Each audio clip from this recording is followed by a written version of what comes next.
Hey guys, Master PK here, and according to the title below, this is me firing a rifle for my very first time, and I'm just excited for it.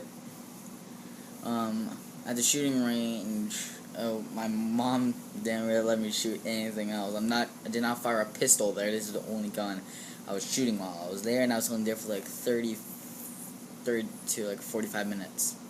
Fired off between 25 and 75 bullets, and it was a 9. I might have said this already, but it was a 9mm cartridge. Loaded like a pistol, went into the handle. I'm not sure what type it was. If you guys do know what type it was, I will put a link.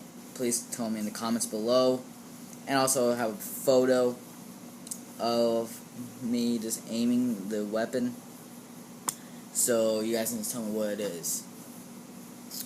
So here's the footage. It's filmed on a phone. Just it's gonna get out. Okay.